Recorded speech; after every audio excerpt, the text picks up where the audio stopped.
Hello intelligent दोस्तों, welcome to think connect. Don't put all your eggs into single basket, ये कहते हैं god of investing Warren Buffett. और यही नहीं, बाकी सारे इन्वेस्टर्स भी यही मानते हैं, जैसे कि राकेश झुनझुनवाला, आर के दामानी, विजय केडिया, ये सब भी अपने पोर्टफोलियो को डाइवर्सिफाई करके रखते हैं। यानी कि एक से ज़्यादा स्टॉक्स खरीदते हैं ताकि एक दो स्टॉक्स अगर इनके डूब भी जाए तो उससे इनको ज़्यादा कुछ फर्क ना पड़े, इनकी पोर्टफोलियो सारी नहीं डूब जाए। और इसीलिए ही सब अपने पोर्टफोलियो को डाइवर्सिफाई करने का बोलते हैं। लेकिन आज मैं जिस इन्वेस्टर के बारे में आपको बताने जा रहा हूँ, इन्होंने 1000 करोड़ से ज़्यादा रुपए कमाए हैं, लेकिन आज तक अपने पोर्टफोलियो को डाइवर्सिफाई नहीं किया। यानी कि ये एक दो स्टॉक से ज़्यादा खरीदते ही नहीं हैं, और जो भी स्टॉक खरीदते हैं उसमें हैविली इन्वेस्ट करते हैं। तो आइए सीखते हैं इनसे और जानते हैं इनकी कहानी। तो इनकी कहानी की शुरुआत होती है 5 नवंबर 1970 को उत्तर प्रदेश में, जहाँ इनका जन्म होता है। लेकिन बाद में पंजाब माइग्रेट हो जाते हैं। इनके फादर एक IITian होते हैं, और ये भी इसलिए शायद IIT की प्रिपरेशन करने की कोशिश करते हैं। IIT के एग्ज़ाम देने के बाद इनकी रैंक ज़्यादा अच्छी ना आने के कारण इनका सिलेक्शन नहीं हो पाता है, और इसलिए बनारस हिंदू कॉलेज से ये अपनी इंजीनियरिंग की पढ़ाई करते हैं। उसके बाद ये US चले जाते हैं जॉब करने के लिए, और US में ये जॉब मिलती है इनको इन्वेस्टमेंट बैंकर की।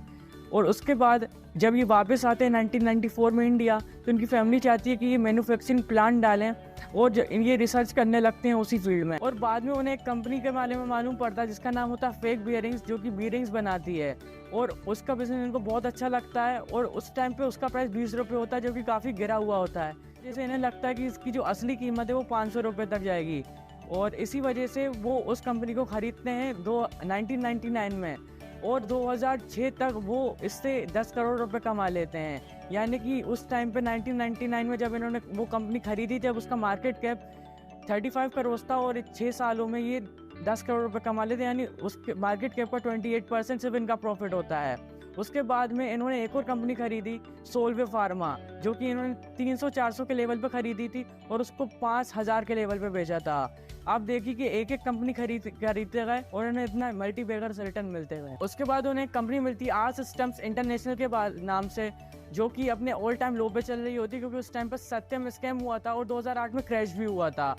लेकिन उस कंपनी के पास अच्छा खासा रियल एस्टेट था US और यूरोप में, 13 सर्विस सपोर्ट सेंटर्स भी थे, और इनका 82% जो रेवेन्यू था वो भी डॉलर्स में आ रहा था। और इन्हीं चीज़ों को देखते हुए इन्हें लग रहा था कि ये अभी इंट्रिंसिक वैल्यू से कम पे चल रही है, तो उन्होंने 4% स्टेक ले लिया उस कंपनी में, और सितंबर 2009 में बेच भी दिया, और 2010 में फिर से खरीद लिया लास्ट में।